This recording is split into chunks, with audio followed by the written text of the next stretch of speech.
Welcome to the But Why podcast, where we explore the human experience through a psychological. Psychological. As I was talking, I was thinking how in our rebranding, we're probably going to change this a little bit, and then I stopped focusing on what I was reading. So I was literally thinking the exact same thing.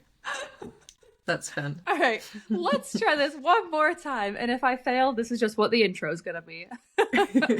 Welcome to the But Why podcast, where we explore the human experience through a psychological lens by asking, but why? Nailed it. I'm Dr. Kristin. And I'm Dr. Laura.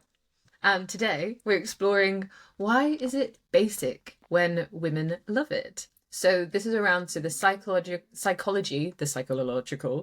Neither of us can say psychology. I'm going to start again. Okay.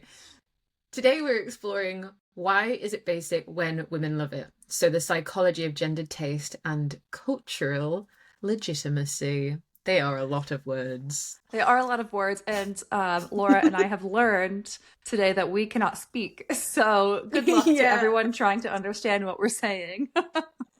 Hopefully it will become clear what we mean by this as we continue with the episode. We attempt to continue. This Friday for us guys, there's a lot of marking and writing and stuff going on in the background. There's a lot of trauma. Don't even talk to me about marking. Yes.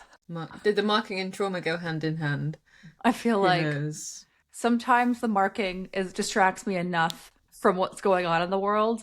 Like by the end of a long day of marking, say like 10 hours, I'm just tired. So I don't have the capacity to speak to anyone or look at the internet aside from like my initial check-in in the morning to see what changed overnight. And then that's it from me.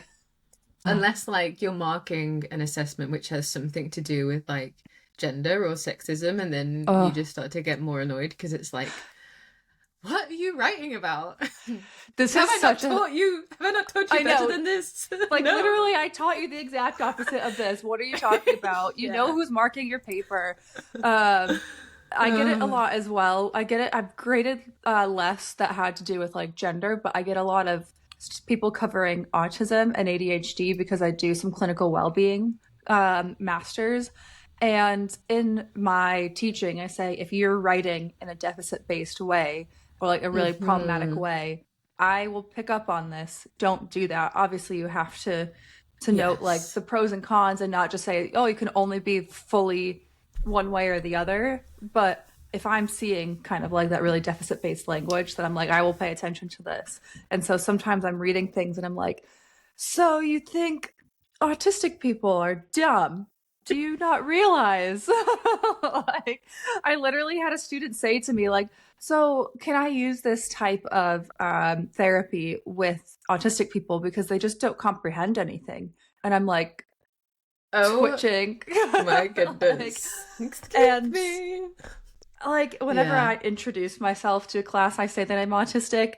And I'm like, either you just don't remember or you really just truly don't believe that you've just said something really harmful. So I just, in my really soft and like nice way that I like to deliver things, just go, well, I'm autistic and I think I'm comprehending quite a bit. I actually seem to understand what you're saying. What are you saying?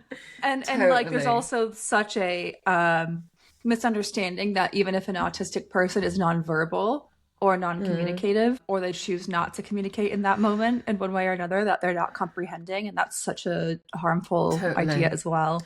I think I'm on a bit of a autism rage like situation at the moment with everything going on in the US. It's so dangerous. I don't blame you at all. It's have you seen much about it? I've seen some posts online about, well, I might get this wrong, but around like them trying to like basically access people's medical records, right, if they're autistic. And to me it almost sounds like trying to segregate autistic people, but I'm not really I don't know. Tell me why exactly are they wanting to do this? So it goes back to Project 2025. It was all written out, pretty explicitly. RFK has been like anti-vax and weird about neurodivergence for a long time. And firstly, he believes that autism is inherently bad. And then he also believes that it's caused by environmental factors like vaccine or maternal consumption. So let's blame the pregnant women so we can control their bodies more. And so, firstly, it's this idea that autism is inherently bad, and that's literally what led to. I don't know if you know. Do you know anything about Action T4 in Germany? No. So essentially, Action T4 was the Nazis' trial runs for kind of their broader extermination of Jewish people and anyone that didn't fit that eugenics Oh, vibe. is this where it comes in with the Asperger's stuff as well? Hmm. Is that what, so they, when they were doing that research and almost trying to prove that there were some people who were autistic who were like able to um like, what's the word? It's Give to like the society. Yes, essentially. And RFK parroted that idea like, well, autistic Wow. people, they will never pay taxes. Like, oh, that's just what you want from us is our taxes. You don't actually care about, if you cared about the well-being of Mm, people, you would do universal basic health care. You wouldn't mm, start tracking people's personal health data. So it's really problematic. It's just like firstly he's framing it as like this public health crisis that like autistic people are to be feared, to be fixed, to kind of like be erased, and he's just really not protecting anyone. He's fueling the stigma. It's literally the basis of eugenics thinking. um yes. and the problem is, to some people which I've seen and engaged with online, it sounds like concern, so let's fix a problem, because obviously there isn't enough support for autistic people or people with autistic children or autism in the family, and that's very true. But it's so some people are like, you're being a bit alarmist about it, but they don't really see the big picture. I think to a lot of autistic people it's a bit of a dog whistle that calls back to that Action T4 thing. Mm, um, yes. and Action T4 wasn't just about autistic people, it was about euthanasia of disabled people. And so that's why they were able to justify like the Mm. Asperger's, don't know how the right way to say it thing, I but always say it wrong. essentially, if you are Asperger's, which isn't a thing anymore, it's like autism, then you deserve to be alive because you can contribute to society.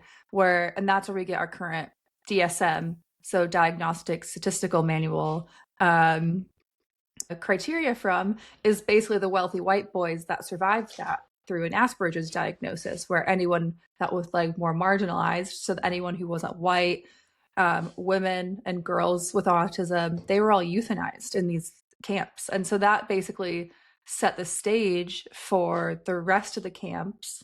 And so it's just really harmful to see this kind of rhetoric being spewed by somebody who is literally the head of our country's health and human services. But it, and I think this is something that bothers me as well, is like,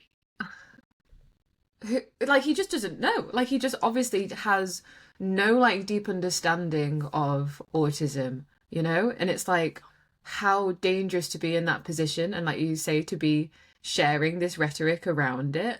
Mm-hmm. Like if, you know, I think autism is so misunderstood anyway. Like it's only something I've really started to learn more about in the last like couple of years.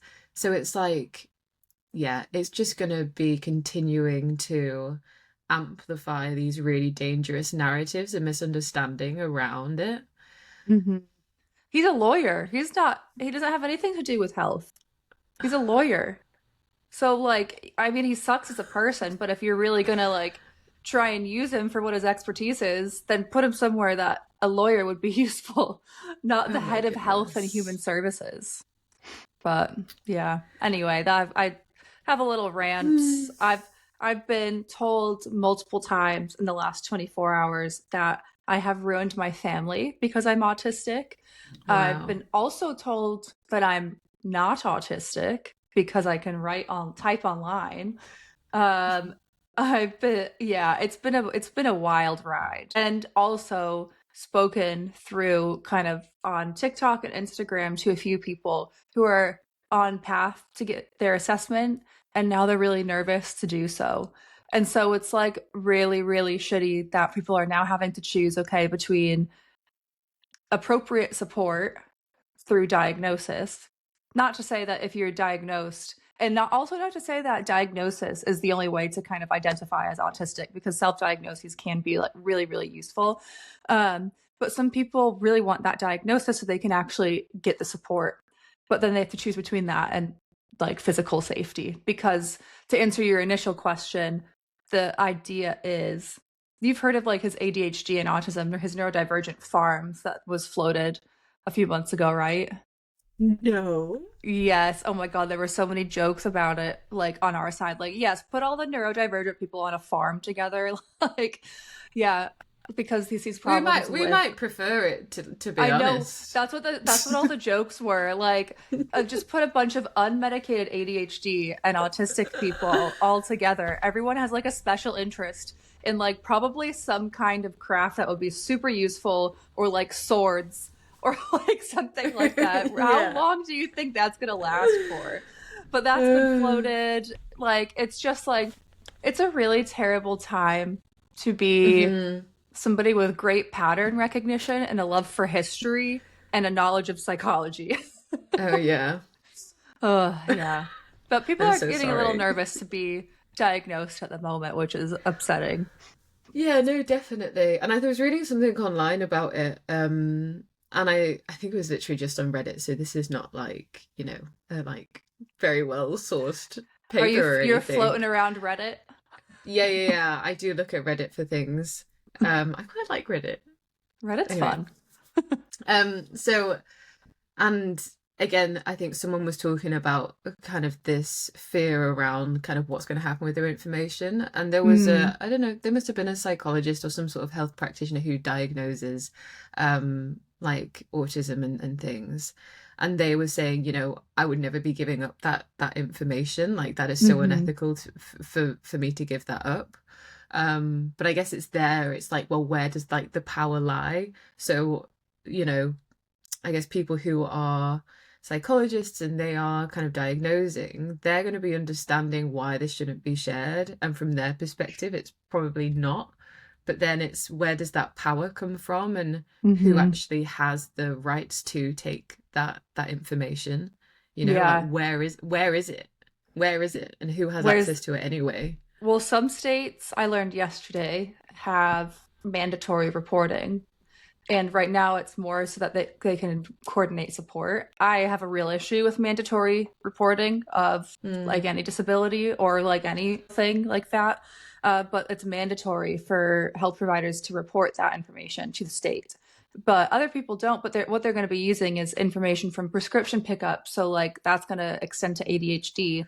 They're going to, Okay. like health, like a Mm. fitness watch or whatever, data, which you kind of consent to having your data shared when you agree to a lot of this stuff. Um, so yeah, they're going to use basically everything. So I've been going through the autism diagnosis process recently, like literally in like the last few weeks. It's a great And time for it. Great time. exactly, and that's what you said to me in a message, like, wow, like what a time to like be going through this where everything is like happening in terms of in America. And I was like, oh my God, like I didn't even think about that. Um, but I think it does kind of put it into my mind of like, oh my God, why am I doing this? Like, am I just going to be like stabbing myself in the back? And I did mention it to the woman who was doing my diagnosis, because obviously she was like, oh, we can get you like a GP letter or like a letter for work. And I'm thinking, who do I want to actually have Hmm. this information? Because I think one of my reasons for doing it was more like to help myself, to try and support myself and prioritize my own preferences and needs and so on, not necessarily for other people to change like their Mm. interactions with me. Do you know what I mean? Mm. So I think it's then just that balance of, well, I guess like you were saying, it's almost like stopping me from like getting support from other areas in life.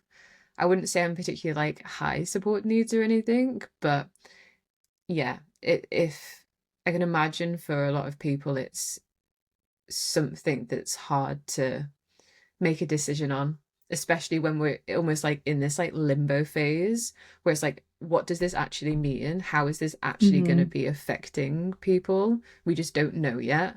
And we don't know how far that's going to go. Like, is that going to stay in America? Is it going to come more over here, like to UK and Europe? Like, we just don't know. I am absolutely terrified about stuff moving over this way. Like, I'm already stressed for everyone back home, but I'm terrified because you can see some of the stuff coming over here, like the misogyny stuff. You can see some of the attack on like trans rights and things like that. I would say the UK has always been a bit more or a bit less progressive, I would almost say, in terms of gender ideology. So it's not surprising that that's kind of like a bit of an issue here. But it does stress me out. And it is also like back to your point, it depends on how much you want to use your diagnosis for support, say at work.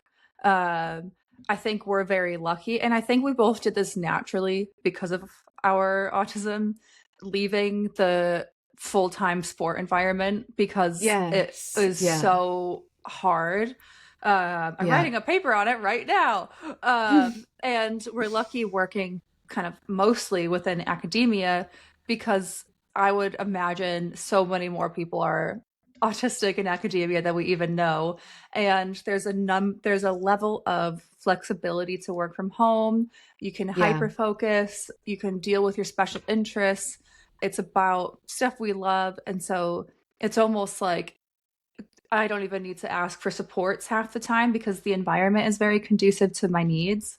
And Mm. my boss knows because I'm obviously very vocal about it because I feel that I have a duty to do so. Yeah. Because, and I don't think everyone has the duty, but because I have the capacity and some kind of internal rage just fueling me, I feel like I just like I was talking to Jack last night. I was like, I really don't know my boundaries. Like I don't know when to stop, like how to decide when what to do and what not to do, how to look after myself. And he was like, "Well, yeah, it's hard because you have to. This is equity is your special interest. You can't not do that." But then it obviously impacts my well-being so much when I'm getting all these attacks online and like and I feel all this injustice so intensely. And so like that balance and I just think it's going to just be a cyclical Yeah. situation. But anyway, that was a bit of a tangent. No, I think But it's so yeah. interesting that because like one of the things I think we always get told if there is something that is in the news that is very challenging, people will often say just try and switch off from it for a while, like just don't look at it. And I think especially from like your perspective, that's like I can't just like ignore it. Like that's just not an option. Do you know what I mean? Mhm. Like I think for me it is somewhat of an option. I feel like it's less of an option than it used to be because I think it's for me like I don't want like the ignorance of like not knowing, but I think especially for you that's like a no go zone. Like you're not gonna just switch off from it. And so I think that does then make it really challenging, like you say, to almost find that balance. I have no idea what that balance is. And I like I feel lucky to have the privilege and capacity to be able to do some helpful stuff. But at the same time, sometimes I'm like, I wish this wasn't like, why can't my brain only be focused on like, I don't know, something way more fun? Like, why can't I just, I love Sailor Moon. Why can't I love that more than Yeah, like just the just other just stuff? yeah, just go watch Yeah. Lord of the Rings instead Yeah, and get annoyed about exactly. their politics and stuff. Yeah, exactly. But then every time I'm watching Lord of the Rings, I'm like, this is the exact like if you want to look at Oh positive no. points. This is what I'm talking about. Yeah, we were watching Wheel. Jack was like, let's get something on to distract you, and then we were watching Wheel of Time. Then I was like, Uh, but this is like exactly. yeah. And then he was like, all right, we're gonna watch a comedy. I was like, maybe we should do that. Yeah, like this is the problem, I think. Well, not the problem, but like obviously a lot of like sci-fi, a lot of fantasy has Mm-hmm. so much political narrative within it Yeah. that yeah, I can imagine. Yeah. Yes. Mm. Yeah. We Anywho's got a is off, yeah, we got off topic a little bit. It's obviously you guys know it's our first podcast recording for a while, so I guess we had to catch up a little bit with you guys because there's a lot going on in the world. There's a lot going on in our lives. Not so much a lot my life. It's just the continual frustration, but in Laura's life. I But I suppose so. suppose we should Yes. maybe focus. let us focus and continue our rage in another topic. Okay. Yes. So, like we said, if we forgot over the course of the last 20 minutes what we were talking Oh, about, no. so we're wanting to kind of talk around this idea so the psychology of gender taste, um, and kind of how this sits like within cultures. So what is really interesting around this is, I guess, this idea that kind of women's interests almost seem like very much like guilty pleasures, or can feel like guilty pleasures, whereas men's tend to be uh kind of thought as more of a passion or something that's perhaps kind of cooler or so on. So if we take like a bit of an example, so pop culture example, if we take like Taylor Swift, so her fandom is often like dismissed as being really obsessive and being something that is, yeah, kind of not cool. And I say this because I used to be one of these people, okay? I used to be one of these people.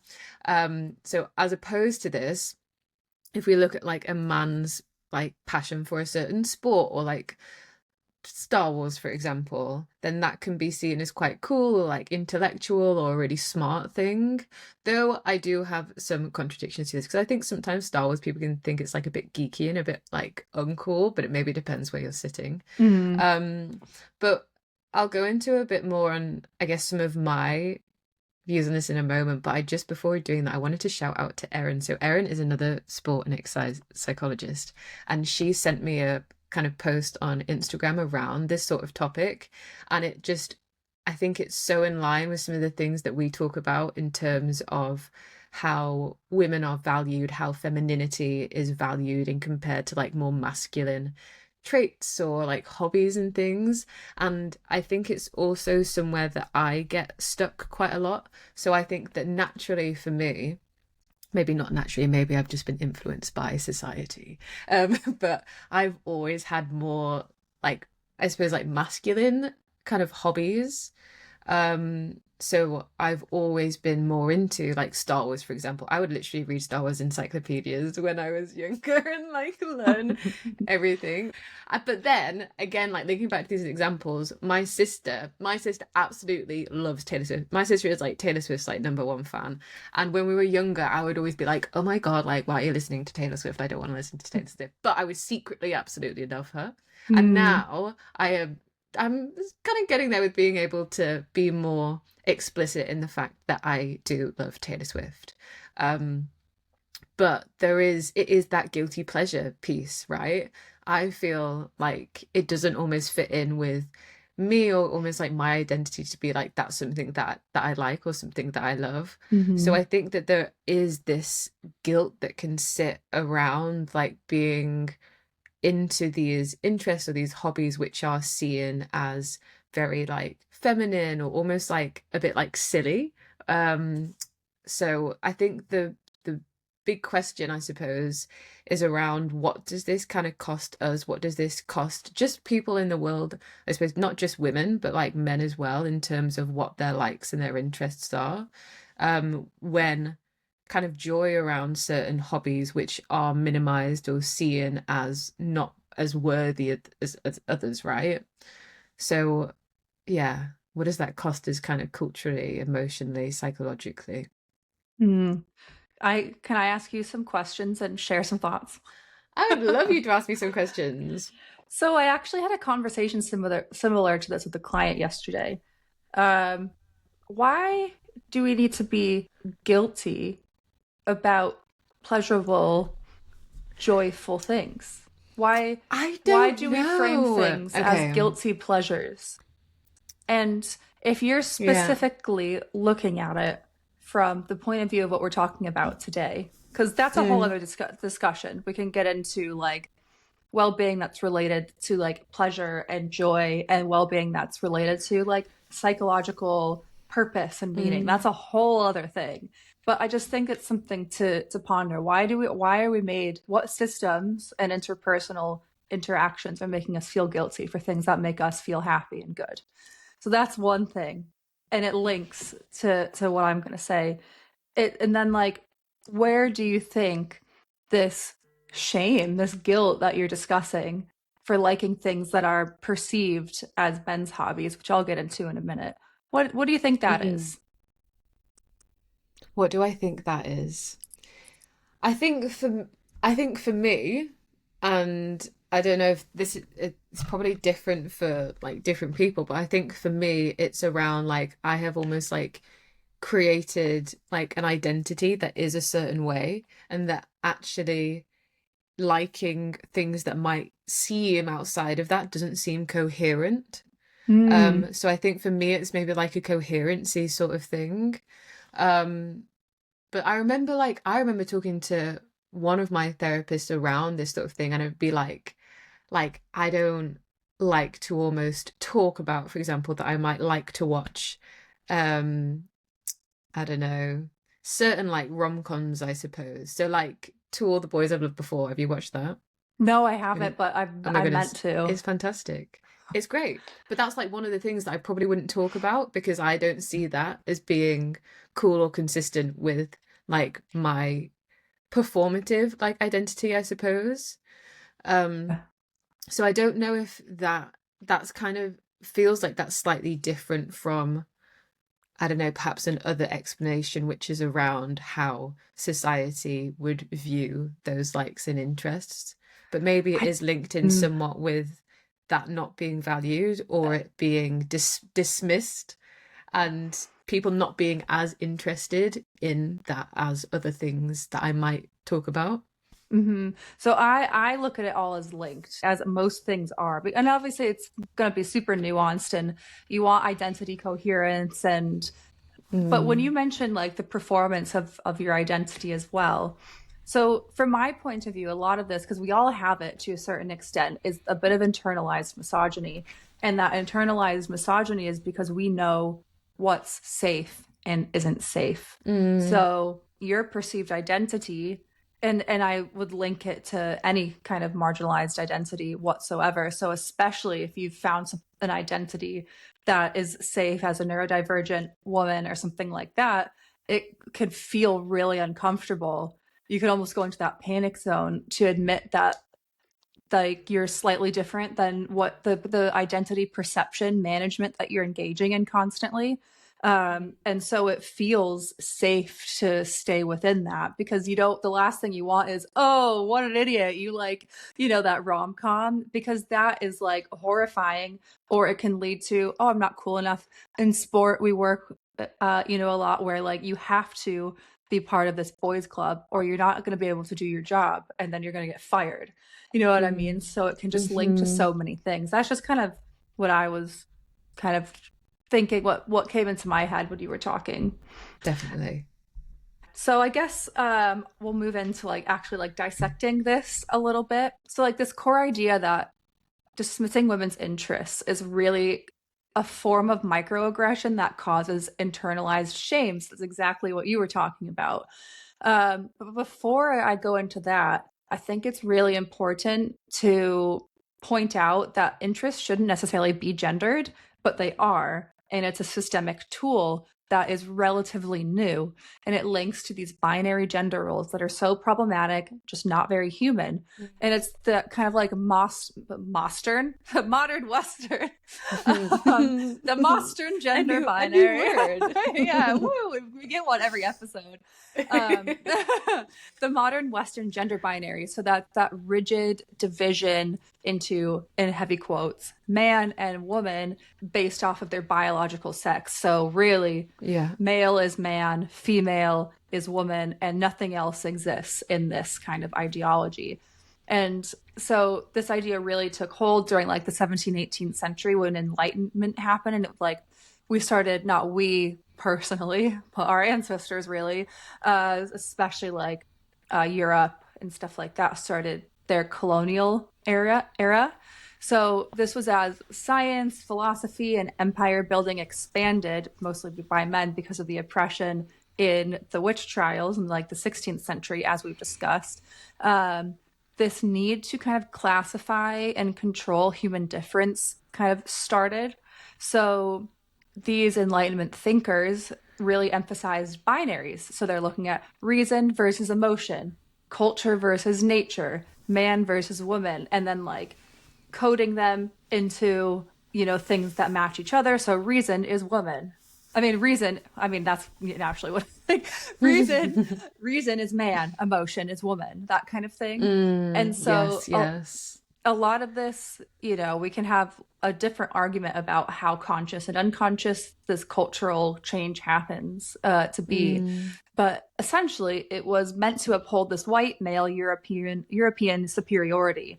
So it was almost also this binary of, if you're wearing these fashionable clothing, you're, mhm, intelligent and cultured.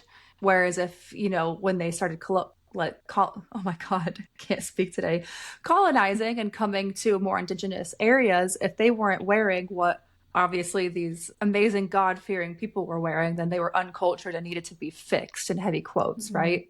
So this was later institutionalized in medicine, in law, and religion, and it just kind of spread globally and erased a lot of indigenous, kind of non-binary, gender fluid gender systems, which is kind of the mm, natural human way of being. So I just think it's really important to note that this gender binary isn't super timeless. It's pretty recent, the last 300 years or so.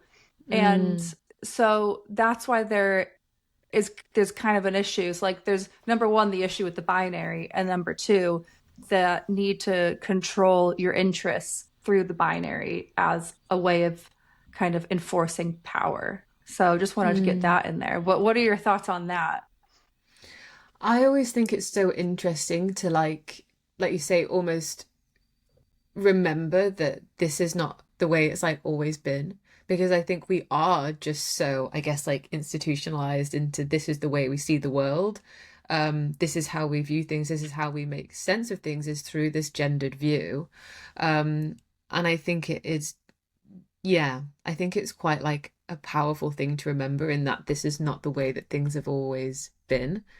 Um, and it's quite sad because it's so difficult to undo all of those assumptions that we then have, right? And you're so right. I mean, a lot of people feel quite triggered when we bring this kind of stuff up, because they're like, well, this is just what I've been taught. Like, I'm not a bad person. And firstly, I don't think our job as psychologists is to make people comfortable, it's to help people grow. And so I really think that there's a sense of, well, no, we all have these internalized beliefs because we grew up in a specific time, in a specific Yeah. in a specific era, that kind of the systems give us, like, this is how the brain learns. So Mm, there is a lot of personal responsibility to unlearn a lot of stuff, but it's also yeah. not your fault what you learn. The emphasis is on you to then change. But I just Mm, have I it makes me really sad a lot of the time that people are suppressing their preferences so much to fit into a binary, and it changes. So pink used to be a masculine color about 150 years ago because it was related to red, which was the color of blood. Heels were invented for oh, men. Like, yes. it's just so changeable. And so I don't Yeah. really see masculine and feminine interests anymore. I just Mm, like, but right now we do have mm, this binary of more men and women's interests. So, like, downplaying, like, it's just a chick flick. That's so basic. Oh, you're one of those girls who likes Taylor Swift. And this really relates to, on a smaller level, I would say, than the microaggressions that, like, Black people have to go through on a daily basis, but it is some micro invalidations. And these are some subtle signs that signal, sorry, a person, their group, their value is diminished in comparison to the other group. So in a binary yes. system, when there's only two groups, if one group is diminished, then the other one has the power. And so this is constantly happening with women's Yeah. interests. In the witch trials, women's interests were framed as dangerous. Now we devalue them through shame. Mm. And this links, oh, go for it. Oh no, I was just thinking about Taylor Swift. Oh, I was just thinking about, like, I can't remember, I don't remember the stats or anything, but I think not long ago she kind of like surpassed the, highest amount of something happening. I don't know if it was listens or like album sales or hmm. something, right? Like more than anybody ever. Like, and I remember it being compared to like the Beatles, for example.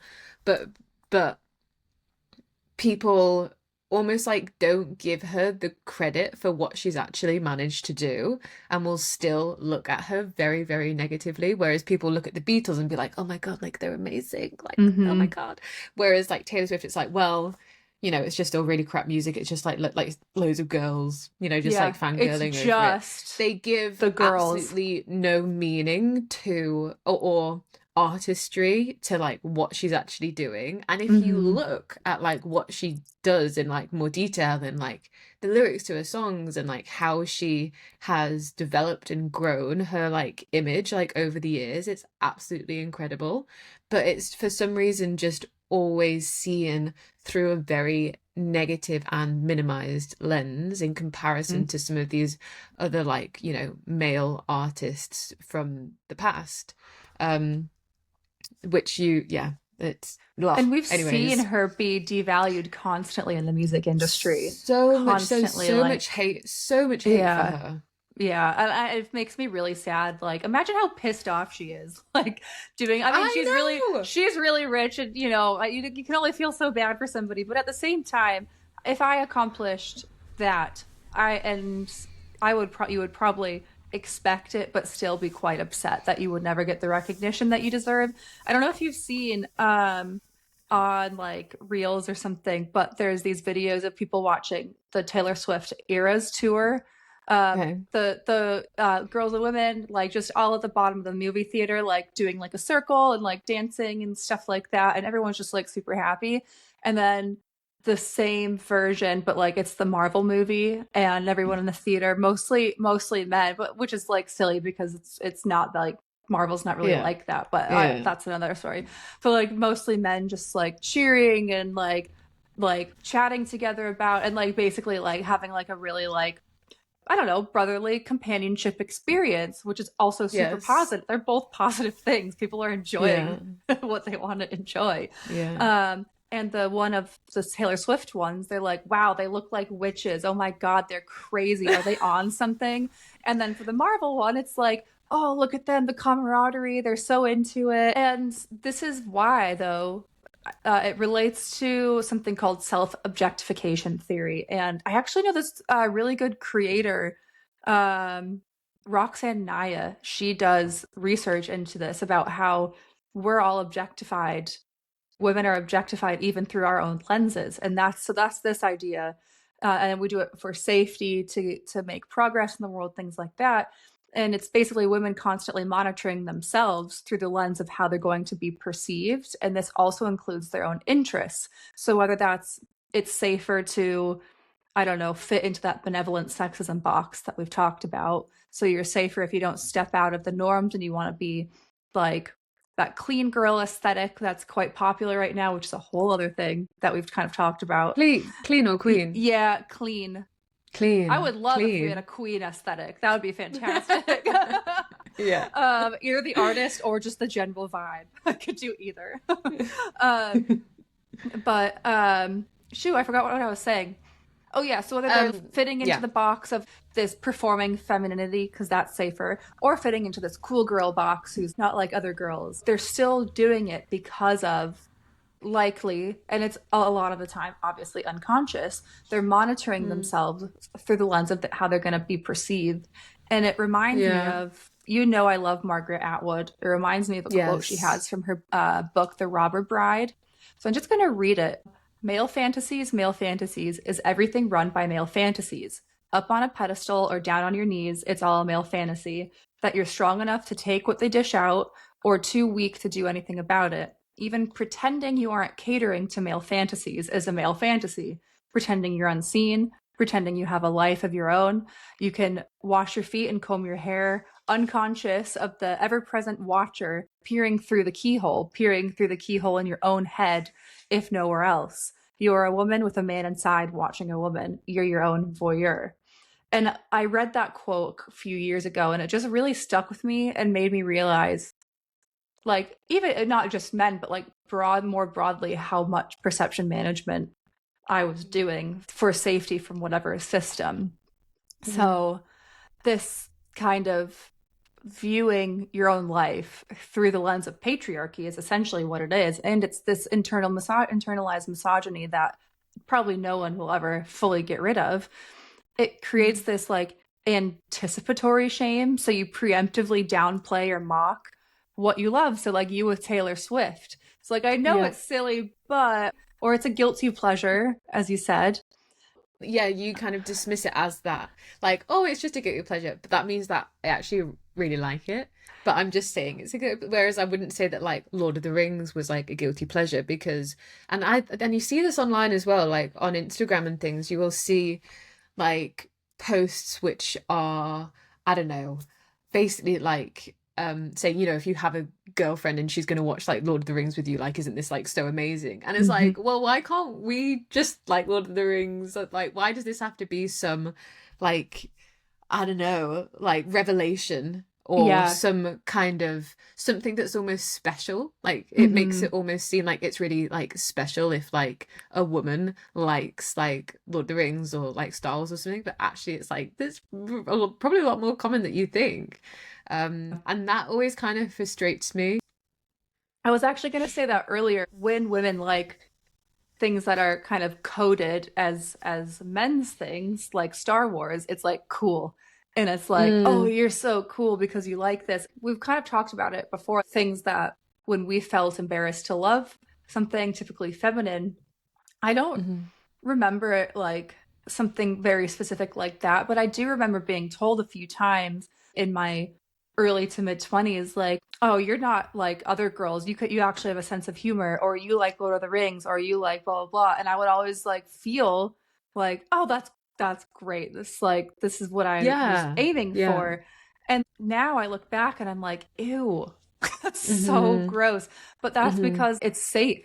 Oh, Yeah. great. Okay, well, that can help me, whether it's progress or make friends or whatever. And Yeah. so I look back on that now with like shame because, but that's what this whole situation does is it pits us against each other to be in that safe box rather than um, kind of work with each other. This kind of like cultural dismissal is really an assault on our psychology as women, and it's something that we don't wouldn't necessarily recognize how much we have to think about it. Yeah, definitely. And I think this links into almost just how the feminine is really, again, like devalued, right? And how we might equate the more masculine things. So I guess here, like maybe it is Lord of the Rings, like maybe that's seen more as kind of serious, like intellectual or whatever, whereas your like crochet or like your knitting is seen as kind of frivolous or kind of silly, like pointless almost, which just seems a bit ridiculous, right? Mm-hmm. And I'm saying that as well, almost from like I can see it in my mind, like when I would have thought those things as well. I would say more recently I've started picking up a lot more like crafty things and placing a lot more value on that. But in previous years, I would have very much felt that way too. Like, well, I can't do that because like what's the point in doing that? Whereas actually I can read a full encyclopedia about Star Wars and like have all this, but I Mm-hmm. could do that about crochet. I could read so much about it and have such a deep understanding and deep passion for it. So I think that yeah, so it's basically just this idea, I guess, around how we legitimize or we value these kind of perceived masculine versus feminine like hobbies. And we can link this into gender schema theory, right? So from when we're very young, we kind of learn to associate masculinity with strength, with logic, even with things like having like good spatial awareness, you know, like stuff like that. Mm-hmm. Whereas that feminine side, it's your emotion, it's the indulgence, it's kind of an excess of something. So that obsessiveness, or yeah, almost a feeling of like being crazy about something, right? And I think this is interesting when we link it back to then, you know, how we socially construct like gender, right? So if there's a video that I always show to um the students about when we're talking to them about gender, and it's basically kind of highlighting how parents or adults will give, you know, a more feminine toy, like a doll, for example, to a baby that they, or a toddler that they think is a girl, and they'll give kind of more of the, the trucks or the toys that might build this kind of spatial awareness, for example, like more to the boys. Um, and what they kind of do in this like mini experiment is they basically swap the clothes of the boy and the girl toddler and kind of see what happens. But based on even just the perception of that's a boy and that's a girl, that impacts then the toys that Mm-hmm. we choose to give them. And therefore, that kind of goes on to impact the hobbies and the likes and the interests that they build. So I always think that that is really interesting in how even from such a young age we are starting to kind of code by gender and Mm-hmm. almost place these seeds of this is the stuff that you should like, this is the stuff that you shouldn't like. um and again, it's this kind of coding, this feminine coding, and how that's more likely to be trivialized, I suppose. um and this, like, I suppose when we're more adults, this might be seen in things like the books we read, so like romance novels, skincare routines, journaling, things like that. And I think one I've been thinking about a lot more recently, because you said to me, Kristen, when we were at the football the other day, about how, because I would say I prefer high fantasy, right? Whereas you were saying, well, why is it called high fantasy? Like, why is it that high fantasy in the first place? What I did notice, and then I would love kind of your um kind of view on this. But one of the things that I do notice that I find kind of frustrating is I was talking to someone about, I think I was like suggesting books. So I was suggesting Robin Hobb books because she is my favorite author. She is technically high fantasy. Um, but when I was suggesting this to this person, they were like, "Oh, it's not like one of those romanticy things, is it? Because I'm not going to read that." And I was a bit like, "What? Like, why are you so like dismissive of like romanticy?" And I was quite quick just to be like, "Oh, no, no, no, like it's not like that." But then I think it's interesting in relation to what we're talking about here as to like, well, why is that being dismissed? They probably have never even read anything like that before. How do they know that that's not something that they like? And it's because I would say that it's something that is coded as very feminine, rather than something that is more masculine, and say like how high fantasy might be viewed. Mm-hmm.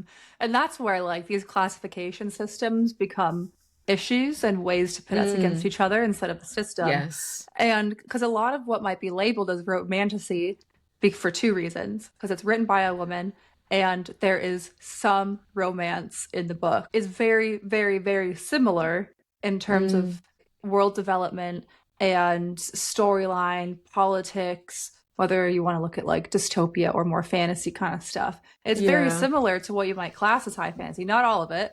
Like there's some very romanticy Yes. things, but like so for example, Throne of Glass is very much classed as a romantasy. Mm, There is like a really strong relationship between the characters, like the two main kind of romantic characters, but it is not at all the focus. The focus is on okay. the world building and the Yeah. adventure and Yeah. like the overall arching problem that they have to solve as like the group, and it's just, and the fact that it gets grouped as romantasy always makes me laugh, and I'm like, it's literally just because it's been Yeah. written by somebody who, and she wrote the first book when she was 16, but Yeah. she's just like the queen of romantasy, just, and she's written what, like 16 books at this point, more than that. And like Yeah. Sarah J Maas isn't perfect, she's like, but no one is. I mean, we look back at like I mean, Tolkien and stuff like I would that. argue there are some. Yeah. Yeah, there are some issues, but then like, but if you when you look at things like whatchamacallit, Game of Thrones, and there's Yeah. way more kind of like sex, there's sexual violence and things like that. If you would have Yes. done the exact same thing and maybe give it a woman author, it might be classed as romantasy. And they Yeah. use it in the news to dismiss romantasy, which is the highest selling genre of Mm. books. Hmm. And It is the majority women reading it. And firstly, that's a fear of women reading books. There's a fear Mm, of women having higher standards for their partners, because that's been a thing on the internet. But it also the reason they're like they have this fear, not the reason they have this fear. After they have this fear, the tool they use is to code it as feminine and yeah, devalue it. yes. And I think it's almost interesting that my my like assumption is, oh, but it feels very YA, like it feels very like young adult. That's, I guess, is my like minimization of it almost. But I mean, I say this and I absolutely love like young adult books. Mm-hmm. But I suppose that is still, I suppose, in something that I'm doing to like minimize that. Whereas I'm putting on a pedestal the books that I think are more high fantasy. So whether that is like, yeah, it, you're like Robin Hobb and things. But Robin Hobb is a woman, I will say. People Mm-hmm. will often think that she's a man because of her name, but she is Mm-hmm. a woman. Yeah, I need Yeah. to get into her books. But I think we'll probably get into this a little bit. But like what ends up happening a lot in these situations is if it's done by a woman, it gets infantilized. And so that's part of Mm, that benevolent sexism thing that we cover. It's like that yeah. condescension, that infantilization. And look, there is a lot of romanticy that does feel very YA. I would argue that probably the first half of Akatar does feel that way to me a little bit, even though there's a lot of beautiful themes and stuff like that. Yeah. And Um, YA is not bad. Like yeah, I exactly. love it. Yeah. Yeah. But Yeah. then there's like, and then there's new adult, which is like romance versions of high fantasy. There's like, Okay. there's all sorts out there. And I think the, the issue for me is when people feel that one is worse or better than the other. People are reading. That's Hmm. awesome. Let people read and enjoy what they want to Yeah. enjoy. And if they want to be obsessed with ACOTAR versus like Lord of the Rings, whatever. I like Yeah. both. I've literally got a Gandalf riding off into the sunset right there. And then I've got Sailor Mars right next to him, and that's a children's show. You know what I mean? Yes, totally. It's like, We why does it contain have to be like, multitudes. yeah, why does it have to be like one thing or the other? And I think this is something that I've always not found, yeah, probably found like somewhat difficult is again, like goes back to what I was talking about in terms of that coherence. Like, well, actually, if I like this stuff, then maybe I can only like this stuff. Or I always used to find this difficult with like working in sport, right? It's like, okay, in sport, we're almost meant to come across a certain way or be really into like football or have a team that you follow. And I'm like, I Mm-hmm. don't really have a team that I really feel like I don't mind football, but I don't really like follow anyone. And then that seems like counter to other hobbies, which might be like sci-fi and fantasy, that might be like rock and like metal music. To me, those hobbies seem to really like clash. And I think that's what was quite challenging about like working in a sports space was like it Mm-hmm. almost felt like it didn't fit. But that is just not true because you can be all of those things. And there's nobody saying that we can't be all of these things. We can't have feminine and masculine kind of hobbies that we like and that we engage in. And I think it ends up becoming such a narrow view of what we should or should not like. So why can't we, like young adult books and, other books which are perhaps more written for like adults as well. It's like Mm-hmm. who's putting these categories into place? Like, can't we just like what we like and just, you know what I mean? If the human brain was designed for binaries, we wouldn't experience so much cognitive dissonance when we were trying to make sense of them. Like for Mm, you, when you were saying like, but I like Taylor Swift, but it doesn't fit with kind of this identity I'd construction, you wouldn't feel that cognitive dissonance. If the human brain was meant for binaries, the system wouldn't have to do so much work to enforce them. And so it's just like being forced into this little box when humans have so much more potential. And that's what just drives me nuts. We could be doing so much more and we could be so much happier. Did you have anything else for your little um, I think it's probably just kind of reinforcing, this idea around women then internalizing so emotional depth to something as being embarrassing, like rather than powerful. Um, so I suppose again, this view that, yeah, if we feel emotional, if we feel feelings about something, then that again is seen as something that's bad rather than something that is actually like a good thing or part of like a human experience. And how And if we how look at harmful is that towards men and women that men aren't allowed to feel their exactly. emotions? And It's gross. And I was kind of thinking about that as we've been talking as well in terms of how does this impact men as well. So in terms of men perhaps feeling like they can't say that they like something, there's a certain band or certain music that they feel like they can't even listen to because they don't want to be seen as like that person, Mm-hmm. and actually how powerful it is just to be able to like what you like and to be open to liking different things.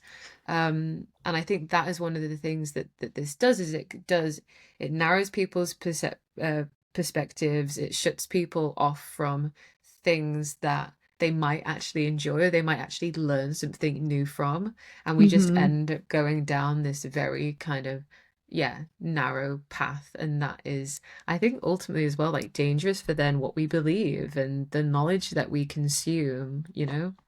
It's like we're like stuck in our own algorithm, you know? Yes. Well, I think that made me think of like psychological flexibility. We know children who learn multiple languages when they're young, they have much greater psychological flexibility as they grow and perform much better cognitively. But think about like the binary we're forced ourselves into by this kind of like system, and how actually we could have much better cognitive and psychological experiences if we were allowed to think outside that box. And it goes probably so much further than we're even real. Like it's harmful on that social level, obviously, of the like the oppression, forcing, say, like trans people into a binary that they don't belong in, really harmful legislation. Then also on that psychological and emotional level, we could be doing better. We could be happier. We could be performing better cognitively, but we don't have those neural pathways when you're forced into a binary, because if you don't use it, you lose it. Mm. So I just think understanding that these cultural tastes are shaped by power, and because we live in a patriarchy, that these kind of classified as men's tastes are that default. So yeah, this cultural taste shaped by power is super evident. Um, Kind of when women's domains, and heavy quotes, okay, if you're not watching the YouTube, I'm heavy quoting women's Heavy, domains. heavy Oh, quotes. I didn't get any like balloons or anything this time. Yeah, Oh last time no, I did you got turn it off? balloons. No, I think, was I it don't know like what's. thumbs up? Oh, that's Oh sad. Oh wow. well. We need to fix that. Wow, what a terrible day now. It's ruined my day.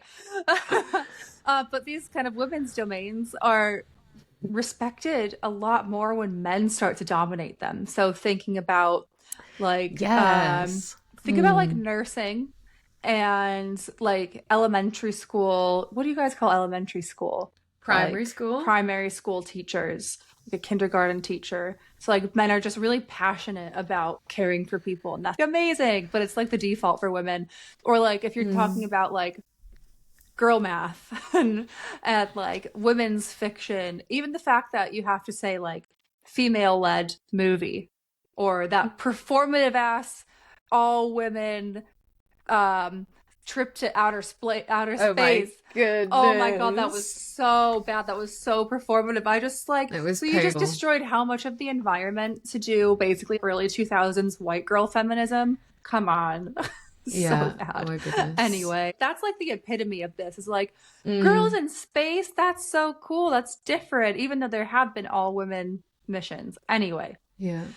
but like the overall implication is womanhood is like this niche, this outside Mm. thing that could be bad, could be good, but it's not the human Mm. default, which is like just so crazy because they want to, it's not the human default, but they still want to convince us that there's a binary default. So it's just Mm. that double standards we talk about a lot. And kind of like we talked about, this builds a lot of cognitive dissonance. So a feeling of tension between what we love and how we think we're allowed to love it. And I think that's kind of the main takeaway from this is, I say this to Yeah. people a lot, is if you're feeling that cognitive dissonance, so this uncomfortability when, whether it's like your own hobby or when you're taking on new information that kind of challenges what you believe about something, sit with it and explore it.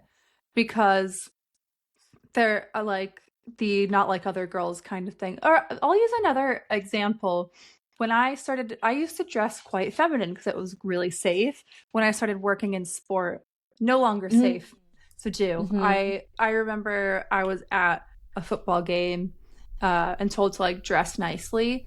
And I wore this, was my favorite top at the time. So I wore like a, because it was like a big game and I would be like with the managers and everyone was going to be wearing like a suit and stuff like that.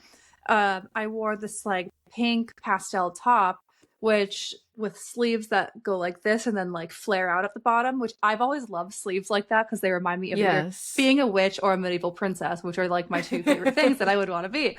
Uh, so I was like, I love this top. And probably every single person there assumed that I wasn't working, that I was the partner of Oh, somebody okay. else. And Yes. one man said to me, "Oh, I bet you love, what was it? Oh, being a football wife because all you have to do is shop." Go shopping. I was like, I am the sports psychologist of this Excuse team. me? What the hell? And so I then felt like a lot of cognitive dissonance then between like what I Mm, liked is not what is accepted. hmm. Completely changed to only wearing dark colors. I mean, I love dark Yes. colors as well. I love to wear dark colors. And really just like kind of defeminized myself in those Mm, situations. And yeah. then as I started to think about it more when I was kind of unmasking my autism a lot, I experienced a lot of cognitive dissonance when I started. I was wearing like tops like this that are super girly. Mm, And I felt like a lot of uncomfortability. And I was like, why? Why am I feeling like this? I don't understand why I'm mm, so avoidant towards this like frilly top. And then so that was a moment I really remember kind of exploring that cognitive dissonance. And that made me remember that memory of mm. what happened because I hadn't consciously done that. It was like just kind of like a survival thing. So, well, very long story short, is when you're like, why has this happened? Explore that so much further because human emotions arise for a reason. They're to tell us that Mhm. something is happening. And when I felt really uncomfortable, the simple thing of reaching for like a pink shirt was like, this is why? Why is this happening? This feels a bit aggressive Yeah. for like just reaching Yeah. for a shirt. That's But obviously, interesting. we have the benefit of being psychologists and noticing sometimes when that stuff pops up. So, Yeah. And I have that sometimes for like certain tops, even like tops like this that I might wear. But I think it's more of a thought of like, oh, if I wear this in like a work meeting, is that going to be appropriate or like not hmm, appropriate? Maybe yeah, more than like the gendered kind of side of it. I don't know. But I think yeah. that that I is, think it's we've almost talked like about that constant before. like over analysis of what we're choosing and like why we're choosing it and what that says, almost like about us as well. And I think also Mm, when you were speaking and you were kind of saying how, when you were wearing kind of, I guess, more feminine clothes within that very masculine in like work environment ultimately, is that I think it then puts so much more pressure on us to feel like we have to prove ourselves. It's yes. like I'd be like, okay, now I really need to prove to them that I actually know what I'm talking about, or Hmm. that I, for some reason, like actually deserve to be here. I think there's also that which like stacks on top of how we are, yeah, making sense of these environments, on how we are trying to like prove our own worth, show that we have value, and that is absolutely exhausting. That's so true. And then also, I think it also gives off a performative energy to other people. And they're like, oh, she's trying too hard. And it's just like this like you're Yes, you just kicking can't win. yourself. Yeah, you can't win. And I guess that's unfortunately the way most things are. Indeed. So, yeah, I guess people just explore that a little bit. What systems, what Yeah, internalized beliefs are causing this? totally. And I think then maybe to kind of wrap up with some of our like reflections at the end, or things for you guys to kind of listen to kind of have a think about. I think there is, and I think for me there is something quite um prominent around this idea of like guilty pleasures, right? So perhaps kind of have a think if there is something that you would call a guilty pleasure, and maybe have a think about like why, and like is that actually joy? Is that actually joy that you are suppressing, or for some reason feel discomfort in sharing with others? And perhaps just like unpack that a little bit, Mm. and kind of see what you notice. And something as well that I actually wrote down, Kristin, that you said just a moment ago was almost like challenging ourselves around. So you said how we think we're allowed to like love something. And I think that is so interesting. So I think almost reflecting on, you know, is there something that maybe it is that guilty pleasure? Like, is there a way that you feel like you're being told you have to love it? Mm. How would you love that thing if actually there was no pressure, there was no expectations, there was no one there to like judge you? How would that look? What would be different Mm. about that? So I think they're like my main reflections from today. Is it bad that the first thing that popped into my head is that I would eat a lot more mac and cheese? And I don't know why. Do I was it. like, I get judged Give me for the how mac much and I love mac and cheese. cheese, but I would eat all the mac and cheese in the Yeah. world. That is so interesting. That's not something we've really spoken about, but even in terms of then what should we be eating? Like, right? Mm-hmm. Like what should women be eating? Oh, maybe we should be eating a salad and not having like the steak. Even something like that, I think, builds into what we've been talking about. Oh my, this is gonna be such a tangent at the end of the episode. Have have I ever told you about that guy I went on a date with and he ordered for me and he ordered a salad? No. This was before I met Jack, obviously.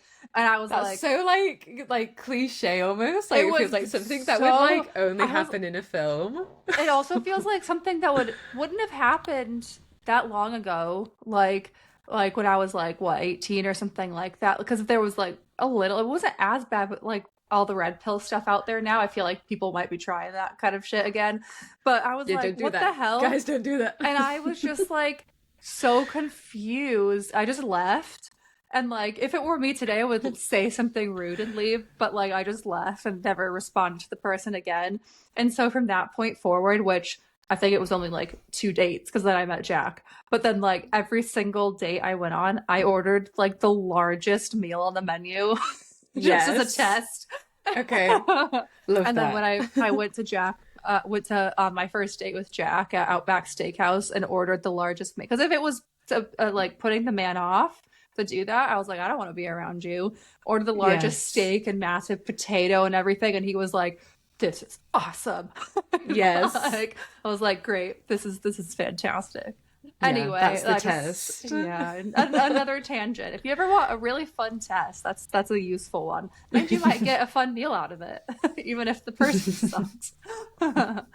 Anyway, thank you all for listening. As usual, we probably have more questions than answers, but we enjoyed exploring the system. Oh no, I almost had it. Systemic devaluation of feminine and heavy quotes interests. Did this leave you with any questions? Please be sure to comment and let us know. We'd also love to know if you have any topics you'd like us to explore. So please do get in touch and make sure to like, follow, engage, however your platform allows, and tell your friends. You can find us on all the social medias. The link is in the bio of our But Why Instagram and the show notes.